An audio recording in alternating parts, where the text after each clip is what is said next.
bro. Come on. Come on, United. Wait till his son gets in. We're Man United. We'll do what we want. United are the same for me. When you like it, give it a ball.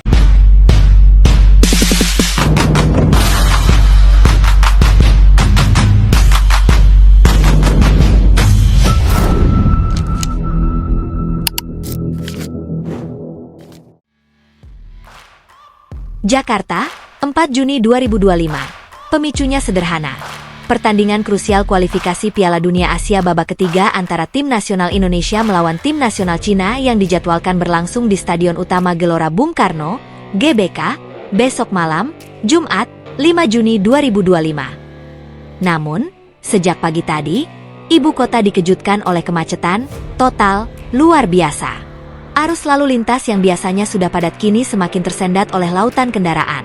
Dari motor, mobil pribadi, hingga bus wisata. Karena gelombang datangnya puluhan ribu supporter sepak bola yang datang mendukung Garuda Merah Putih. Yang membuat situasi ini semakin istimewa, dan mungkin unik di kancah sepak bola Asia, adalah kenyataan bahwa ribuan fans fanatik klub Manchester United, MU, dari berbagai negara ikut tergerak hati untuk berada di Jakarta demi menyemangati timnas Indonesia, di bawah asuhan pelatih anyar asal Belanda, Patrick Kluivert. Sejak subuh, ruas-ruas utama Jakarta, mulai dari Jalan Sudirman, Tamrin, hingga tol dalam kota, berubah menjadi parkiran raksasa yang beku. Kemacetan parah tercatat di beberapa titik strategis. 1. Gerbang tol Cawang dan Slipi. 2. Jalan Sudirman Tamrin. 3. Kawasan Kuningan dan Gatot Subroto.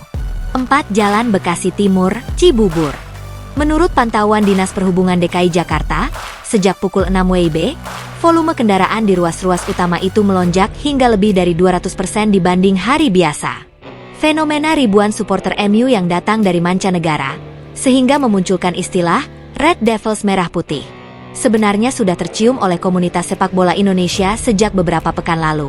Berawal dari cuitan akun Twitter resmi The Red Devils Indonesia, Muina_in, yang mengajak rekan supporter Manchester United se-Asia untuk mencicipi atmosfer baru, mendukung timnas di Jakarta. Di sisi lain, supporter lokal, yang biasanya sudah memadati GBK sejak sore hari sebelum pertandingan, mengaku kesulitan bergerak.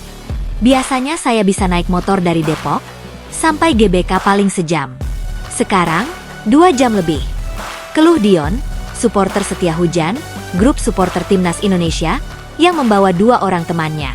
Menurutnya, konser mini yang dibawa oleh beberapa komunitas fan MU, dengan membawa sound system portable dan bendera raksasa, di sekitar lapangan AGBK membuat suasana terasa, lebih seperti konser musik, ketimbang pertandingan sepak bola semata. Namun di sisi lain, antusiasme supporter lokal juga mengalahkan keributan. Banyak di antara mereka yang memanfaatkan kehadiran fans MU untuk menjalin pertemanan baru, saling bertukar jersey, dan bersuah foto. Bahkan ada yang rela antre berjam-jam untuk selfie bareng supporter MU asal Amerika Serikat atau Australia. Ini kan momentum langka. Jarang-jarang supporter MU dari berbagai belahan dunia datang menonton bareng kita di GBK. Suasana jadi makin meriah. Komentar Intan, pelajar SMA asal Tebet, yang mengenakan syal timnas dan membawa bendera MU kecil. Dalam konferensi pers jelang pertandingan, Kluivert mengatakan, "Saya senang melihat begitu banyak supporter datang dari luar. Itu membuktikan bahwa sepak bola Indonesia punya potensi untuk mendunia.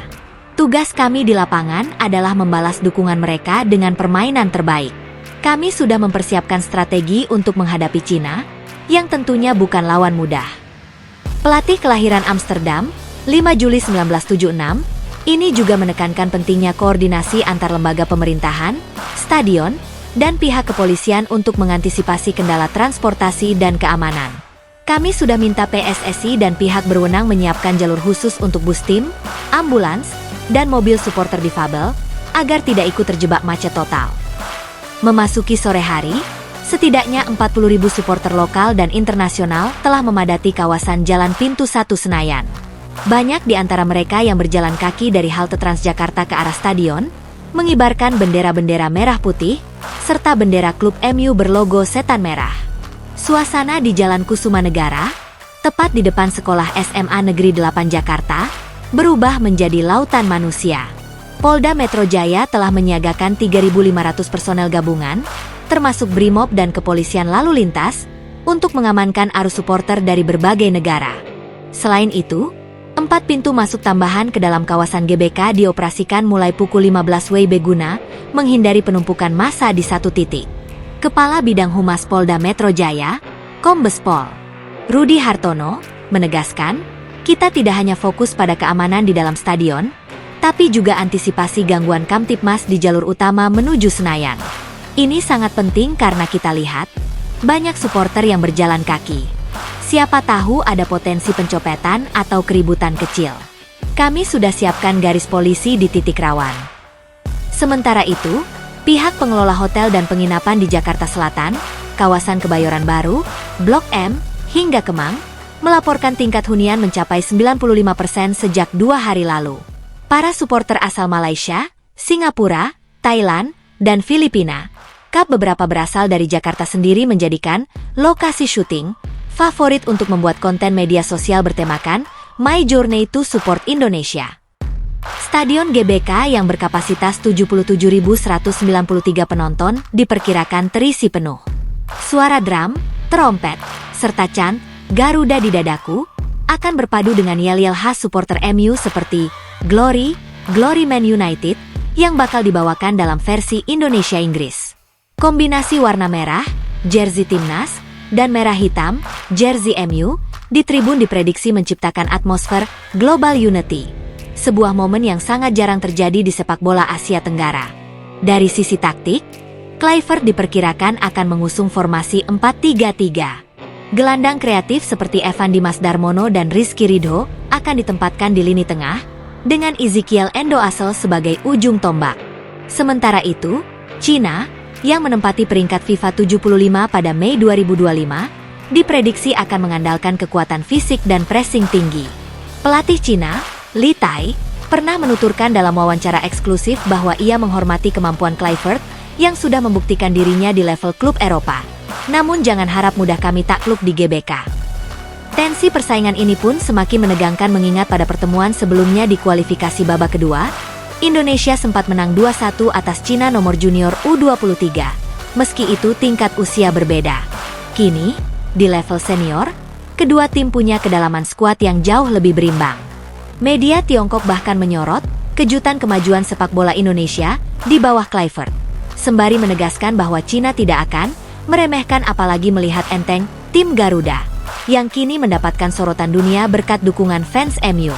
Malam nanti, seluruh fokus tercurah pada lapangan hijau GBK. Apakah dukungan Red Devils Merah Putih akan menjadi pemompa semangat ekstra bagi pasukan Kluivert?